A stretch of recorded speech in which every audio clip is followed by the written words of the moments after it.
Alright, so let's look at Psalm 15 and verse 1. It says, Lord, who shall abide in thy tabernacle? Who shall dwell in thy holy hill? He that walketh uprightly and worketh righteousness and speaketh the truth in his heart. And then the one I want to focus on there is verse 3. He that backbiteth not with his tongue, nor doeth evil to his neighbor, nor taketh up a reproach against his neighbor. So the title of my message this morning is a backbiting tongue, a backbiting tongue. So what does it mean to backbite, right? What does that mean? Obviously you're not going to physically bite, like as if a dog would bite you on the calf or something like that.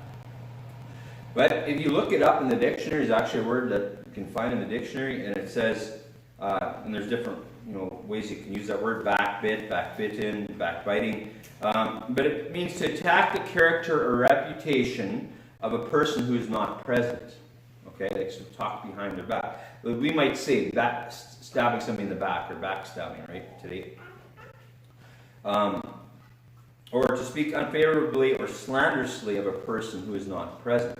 So when he says, he that backbiteth not with his tongue, okay, so you're not trash talking or bad mouthing somebody that's not around, okay? And, well, what about that person, okay? It says, who shall abide in thy tabernacle? Who shall dwell in thy holy hill? Well, we know salvation is not of our works. It's by Jesus' work that he did. But who wants to dwell in God's tabernacle? Who wants to dwell in his holy hill? Whatever that means, okay? Is this rewards in heaven? Is this just having fellowship with Christ, okay? Even though you're saved, you can not have the sweet fellowship with Christ because you're living a life of sin, right? And so, it lists a few things, and later it talks some other things like usury and so on. But he that backbiteth not with his tongue, okay? But then it says, nor doeth evil to his neighbor, and then, nor taketh up a reproach against his neighbor. So that's also a word we might not know what it means. It's used often in the Bible, okay? And if you look that up in the dictionary, it says to find fault with a person or a group, etc., or blame or censure, to upbraid. Okay, so to find fault with somebody, or to blame them. And then it also says blame or censure conveyed in disapproval, an expression of upbraiding, censure, or reproof, disgrace, discredit, or blame incurred. Then it also says an object of scorn or contempt. That one, to me, seems like it makes the most sense. Obviously, to blame is part of that, right? But an object of scorn or contempt. Okay? And so if with these definitions here, we read this verse again. It says, he that backbiteth not with his tongue, nor doeth evil to his neighbor, nor taketh up a reproach against his neighbor. So either you're finding fault with your neighbor, you hold them in scorn or contempt. Okay? This is easy to do. Okay? I think everybody at one point or time has, done backbiting about somebody or taken up a reproach. Right? Hold them, you despise them, or you hold them in contempt, or you have scorn for them. Or you've probably done it yourself, but you've also heard people come to you, right? They want to talk about the next person, right? They want to say something bad about them, maybe a rumor or even something that's true, but they want to backbite, right? How should we handle it? The Bible actually tells us how we should handle it. In Proverbs 25:23, it says, the north wind driveth away rain, so doth an angry countenance a backbiting tongue. We should be upset about it. We should not allow it to happen. Now, especially if it's about a pastor, okay? 1 Timothy 5:19, it says, against an elder receive not an accusation, but before 2 or 3 witnesses. Okay, we don't have a pastor yet, but if we did, and somebody's coming up to us and saying, hey, do you know the pastor? We saw his car parked at the bar, or we saw the pastor do this, or whatever. 2 or 3 witnesses. It's not that you shouldn't tell something serious like that. You should, right? But any kind of thing, 2 or 3 witnesses. And why? Why do you want 2 or 3 witnesses? So that you can hold the person accountable. that said it, right? So it's not just one person's word against the other, but if this person's bringing an accusation against the pastor, that there's at least one other person there to not only either verify that this actually happened. Well, it has to have actually happened, seen it happen, but also that there's a witness to this accusation, right? So they can't just make wild accusations, railing accusations, make things up, because this is a serious issue. If you're and it could be also just something else that's maybe not as a serious issue about the pastor or whatever. So you don't even receive an accusation. Somebody starts telling you something. Whoa, wait. Let's get one other person here and let's hear it, right? So that you can hear what that person is accusing, right? So that later you say, well, this guy said this and this about the pastor. And he says, no, I didn't. But if you heard it and there's somebody else present, you say, yes, he did. You got two witnesses, okay? And then, so if it's something false, he can take church discipline for railing, okay? But even a non-pastor, we shouldn't just accept somebody bad-mouthing one of our brothers or sisters in front of us, right? And we ourselves should take care not to do it, okay? We should not do that. In 2 Corinthians 12, verse 20, it says, "For I fear lest when I come I shall not find you such as I would." So he's saying, he's worried that when he comes, he's not going to find them the way he wants to find them. Okay? "And that I shall be found unto you such as you would not." And that's saying, and that that I would have to do something you don't want me to do. In other words, you would receive me in a way that you don't want me. In other words, him coming and being angry. Okay? "Lest there be debates, envyings, wrath, strifes, and then backbitings and whisperings, swelling, tumults." And it's interesting that whisperings is right after backbiting. Okay? The Bible says, "A froward man soweth strife, and a whisperer separate chief friends." Okay? So the Bible does not speak well about whispering. And why? Why is it together with backbiting? It's because when somebody is whispering, that's what you assume, right? You assume they're talking about you. And if they're not talking about you, why are they not including you in the conversation, right? Now, there is reasons for a whisper. Let's first say, like a child, right? They got to go to the bathroom and they don't want to interrupt, or they're maybe shy or embarrassed about it, right? And you, "Hey, Mom, I got to go to the bathroom," right? Or whatever. There's reasons to do it. Whispering when there's only two people around. You're not excluding anybody from the conversation. But Proverbs 16:28, "A froward man soweth strife." What does that mean? A froward man is somebody that is always, like in German we say "jen on." Somebody that's always got the opposite opinion of everybody else, always against everything. An antagonistical person. That kind of person causes trouble. He sows strife. But then it also says, "A whisperer separateth chief friends." Well, how does that work? Well, let's say there's a group of 3 people here, right? And we'll just pick on the ladies because this is more, guys can do this too, but ladies have more of a problem with this, okay?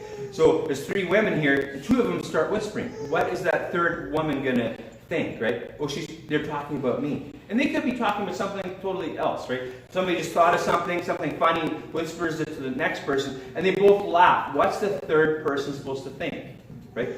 They're backbiting. They're taking up a reproach against me. So a whisperer can separate chief friends. Even though these 2 people are friends, now her friend is whispering with somebody else. That could cause division, that could cause pain, that could cause hurt. Even though it not necessarily even is about her. But especially if it's about her, that's even more wicked. Psalm 41. Actually, let's turn there. Psalm 41. We're just going to look at one verse, but let's look at it together. Psalm 41. We'll look at verse 7. And this is a psalm of David, and it says, "All that hate me whisper together against me. Against me do they devise my hurts." Okay? Now, this is prophetic, right, about Jesus, but also just even David, right? People are whispering in his presence.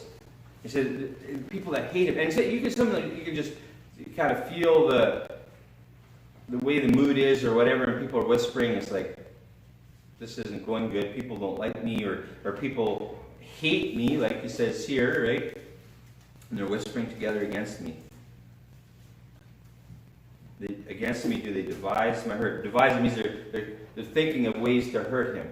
They're thinking of ways to get Jesus, right? To get Jesus in his words and to trap him and how they're going to kill him or whatever, right? All that hate me whisper together against me. And you might say, well, I just whisper, but I don't mean any hurt against the next person. But what are people supposed to think, right? What are people supposed to think?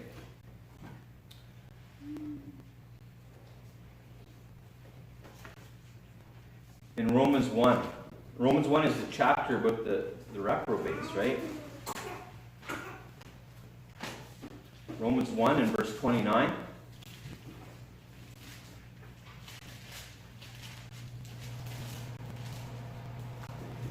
Where it says, being filled with all unrighteousness. Who's this talking about? This is talking about reprobates. Okay? Being filled with all unrighteousness, fornication, wickedness, covetousness, maliciousness, full of envy, murder, debate, deceit, malignity, whisperers. And then it says backbiters, haters of God. Again, whisperers and backbiters, one after the other. And it's listed in a list of some heavy sins, right? Some serious sins. Haters of God is right after backbiters. Murderers in that list. Whisperers and backbiters.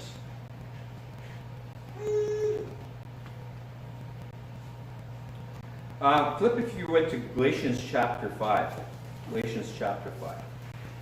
So we're continuing on this series that I've been doing about the sins of the tongue. And this is one that can do pretty big damage. I mean, the other ones also, right? Flattery, boasting, lying, all those things. So Galatians 5, verse 13. For brethren, ye have been called unto liberty. Only use not liberty for an occasion to the flesh, but by love serve one another. For all the law is fulfilled in one word, even in this, thou shalt love thy neighbor as thyself. Okay, so Paul is saying to the Galatians that you can basically sum up the whole law and by saying love your neighbor as yourself. Now, if you're backbiting, okay, you're slandering somebody behind their back, they're not present. And if you think about it, whispering, if you're talking about somebody, even if they're there, you're not doing it behind their back. You are, because you're not including them in the conversation, right? That's not loving your neighbor as yourself. Just think of it if the role was reversed and you were the one sitting or standing there and they're whispering, and okay, why are they whispering? And I mean, some people have thicker skin than others, right? Like, and I don't know if all guys, but it seems like guys develop a thicker skin, right? Because at the jobs, people make fun of each other, they'll haze each other, and they'll give each other a rough time, so they can handle it maybe better. And just even the way God has made people, right? God has made man different than woman. The woman is the weaker vessel, right? Their feelings could be hurt more easily. So love your neighbor as yourself. And this is, but if ye bite and devour one another, take heed that you be not consumed one of another. Okay, you're going to wear each other out. You're going to bring each other down if you bite and devour one another. Now, biting and devouring one another is not necessarily just backbiting. You can do it to their face. Doesn't make it any more pleasant. It doesn't make it any more right. Actually, in a way, it does make it a little bit better, right? At least you know what you're dealing with. Rather than, I'd rather somebody tell me to my face what they don't like about me, than just whispering about me or talking about me behind my back. Just face me, tell me what you don't like. Say, your singing stinks, or whatever. We need to get a different song. I can handle it, right? But rather than people talking, and as soon as you come into a room and then all of a sudden the conversation stops, it's like, and it's sometimes weird when you're talking with somebody and just so happens that somebody walks in, you have an awkward silence, and it's like, oh, what are they going to think? Do they think we were just talking about them, right? So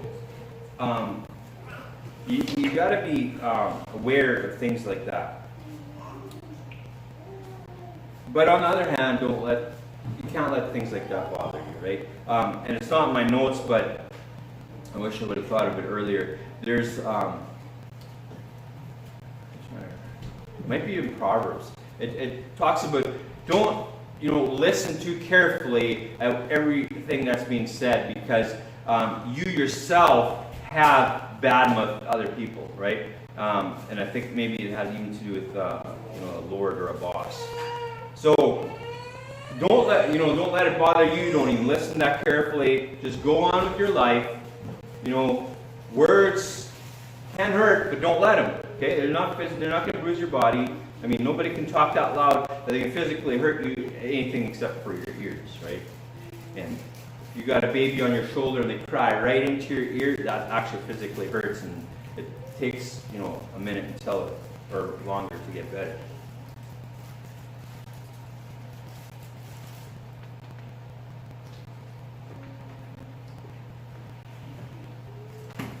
So what do people say when they backbite or they whisper about people, right? What do they say? They're talking about something, either they think is funny, right? See, let me just go on a little bit of a rant here. Public school, okay? Public school, the number one thing it seems like they train people how to do is make fun of other people. That's my experience anyway with public school, okay? They train people how to make fun of other people. I mean, I learned that too, right? I mean, because you notice when people are making fun of other people laugh, right? And that's fun to get other people to laugh, at least if they're not laughing at you, right? If you're the one just laughing at other people, that's fun. Johnny there, and he has to walk 3 times past before he makes a shout out because he's so skinny, right? And usually it's not the skinny people they pick on, but maybe your experience may vary. Usually it's the people that have more weight. Or whatever, or he dresses weird, okay? Well, what can he help? His parents buy his clothes. Why would you make fun of him, right? Or her? Whatever. There's no reason to do that. No reason to backbite, right? Talk about other people. They can't raise their kids right. They're always crying in church or whatever. And Christians do this too, right? We do this and we shouldn't. But then you might be backbiting by passing on something that you heard. Did you hear? Okay, let's just bring it out of church. Did you hear so-and-so's daughter is pregnant or whatever? She's not married. Okay, nowadays not as big a deal to the world, right? But what are you doing? You're gossiping. You're spreading a rumor. In Proverbs 26, verse 20, it says, "Where no wood is, there the fire goeth out. So where there is no talebearer, the strife ceaseth." Okay? As coals are to burning coals and wood to fire, so is a contentious man to kindle strife. So, if there's no talebearer, what's a talebearer? Well, bearer means carry. What's a tail? Excuse me. And tail is T-A-L-E, so it's not like a tail on a horse or something. This is tail is let's look at if I could talk dictionary definition. Tale is a narrative that relates the details of some real or imaginary event, incident, or case, or story. Usually a tale is a story. Okay, often not true. It says a literary composition having the form of such a narrative, and then definition number 3, a falsehood or lie. Okay. And then 4, a rumor or piece of gossip, often malicious or untrue. So notice how most of those definitions have to do with things that aren't true, things that are rumors. So a talebearer is a person who spreads gossip or spreads secrets or trying to cause trouble or harm like that. So what the Bible is saying, where there's no wood, the fire goes out. Okay? In fire training, they teach you well, they used to teach you the fire triangle, right? What was it? Fuel, an ignition source, and oxygen, right? And then now they teach you the tetrahedron, which is like the chemical reaction part of it.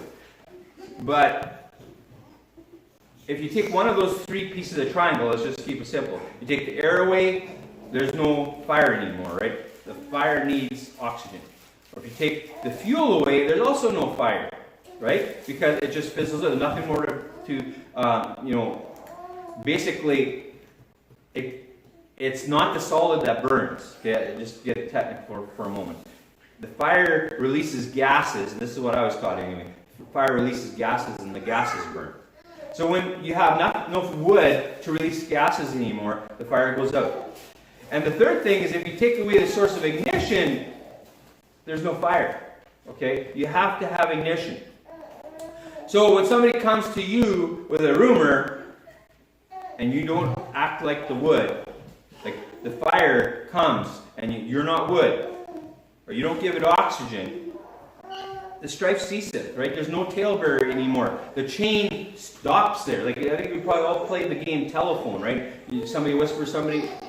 In this case, it's okay because it's a game, right? You whisper in somebody's ear, right? And then, or the new version is draw a picture and somebody's got to guess it, right? But anyways, you got to tell the next person, and somewhere along the line, by the end, it's something different, right? If one person in the middle messes up, the person at the end is not getting the message. They're getting something else. So if you don't continue to tell a rumor, guess what? The rumor doesn't spread. And if we're all like that, rumors wouldn't spread at all. So the Bible is telling us, where no wood is, there the fire goeth out. So where there is no talebearer, the strife ceaseth. Not only does the rumor stop, but the strife ceaseth. The strife is trouble. Okay? But then, verse 22, it says, the words of a talebearer are as wounds, and they go down into the innermost parts of the belly. Remember before I said we should have a thick skin, not let things bother us. But it says, the Bible is telling us the words of a talebearer are as wounds. That's like you cut yourself, or somebody else cut you, more appropriately, right? And probably most of us would rather, have a little wound than actually somebody telling rumors about us. And the Bible says the words of a talebearer are as wounds, and they go down into the innermost parts of the belly. They can bother you. You can just sit there and percolate and make your stomach twist what people are talking about you. The Bible says in Proverbs 20, verse 19, he that goeth about as a talebearer revealeth secrets, therefore meddle not with him that flattereth with his lips. This is a good warning. Okay? Somebody that goes around, like somebody that's gossiping, somebody that's spreads rumors, somebody that tells secrets, right? He says, he that goeth about as a talebearer reveals secrets. So somebody that's a gossip, they're going to tell secrets. So don't tell them anything you don't want anybody to know. Oh, but they're just a gossiper, but they wouldn't talk about me. Yes, they will. Okay? I had a work experience where a guy started at the place I worked, and this is my first job out of high school. It was a place that built house trailers. And new guy, and he had some family problems, right? One of the guys at work, he befriends him, pretends he's his friend, gets him to spill his guts about all his problems, and what does he do? He goes and tells everybody else, right? That's despicable, right? Words don't even describe that adequately. So, but the Bible is warning us, if we hear somebody flatter you, right? Oh, you're so smart, or oh, you're so strong, or beautiful, etc., etc. Don't meddle with them. Don't tell them anything. They're gonna tell your secrets. Okay? And that's just the way the attitude I have. If somebody's telling me stuff they shouldn't be telling me, it's like, I better not tell this guy or woman anything that I don't want to get out of, right? Because they're going to. That's just their nature, right? They're going to do it. Proverbs 18:8, the words of a talebearer are as wounds, and they go down into the innermost parts of the belly. Exactly like Proverbs 26.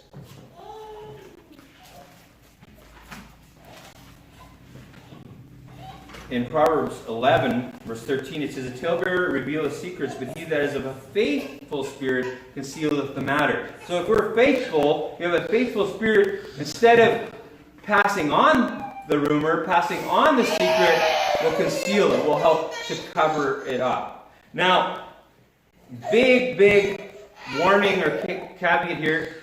Churches get this wrong often. They will cover up things that should not be covered up. Okay? Let's say, for instance, some churches have had pastors that were inappropriate, like they were having relationships with people other than their wife, or even, like really wicked stuff, and then the church will cover it up and sweep it under the rug. Okay? That's different. Okay, that's different. But a faithful spirit should conceal the matter. We should not pass it on. Something that happens in some churches, and this is one of the reasons why we don't do this, taking prayer requests. And I'm not saying it's wrong to take prayer requests, but some people will do their gossiping through prayer requests. Oh, please pray for such and such a family. Their wife and the husband are having marriage problems, right? And maybe even go into detail or whatever. The other reason I don't like it is because it allows women to speak in church, which God commanded not to do. You could argue that's not really the sermon part of it. I just don't want to get that close, okay? I'm not saying that pastors that do that are doing wrong. I just don't want to do it, okay? I've been in churches where it gives the women a voice in the church, and then they can go on and on and on about something, and maybe even cry in front of everybody, and everybody can get uncomfortable, especially me. I mean, I've had family gatherings where, a woman will go up in front and, start talking. It's like, go to the bathroom. Well, there's 2 or 3 other guys here. I wonder why everybody had to go to the bathroom at the same time, right? It's because it's uncomfortable, it's awkward when that happens, okay? How did I get off on this? I don't really have a clue. But anyways, gossiping through prayer request time, right? We just don't want to. That's my opinion, right? I don't want to do it. So the Bible says it's bad. It says you shouldn't keep doing it. It specifically tells us not to do it in Leviticus. Leviticus 19, verses 16 through 18. It says, "Thou shalt not go up and down as a talebearer among thy people. Neither shalt thou stand against the blood of thy neighbor. I am the Lord. Thou shalt not hate thy brother in thine heart. Thou shalt in any wise rebuke thy neighbor, and not suffer sin upon him. Thou shalt not avenge nor bear any grudge against the children of thy people. Thou shalt love thy neighbor as thyself. I am the Lord." So let's break that down a little bit. Thou shalt not go up and down as a talebearer among thy people. Well, that's what talebearers do, right? They don't just stop with one person, tell their best friend. When they got something juicy, they do call everybody. I mean, I worked in people's homes where, as an electrician, and the woman was on the phone all the time. Of course, I'm not listening in, but somebody that would get something juicy like this, they'd call. Nowadays, you don't have to do that, right? You post it on Facebook, you can email all your friends, you can text them, right? Group text. Everybody can know, have a group chat, and everybody can talk about this juicy thing on WhatsApp or Signal or whatever, right? So that happens easier now. But go up and down, that means, okay, I'm going up to that person's house, I'm going down to that person's house, or wherever they are, I'm going up and down, right? But what I want to look at is verse 17. It says, "Thou shalt not hate thy brother in thine heart." You shouldn't hate them, you should love them, right? Your brother. You're both redeemed by Jesus Christ. But it says, "Thou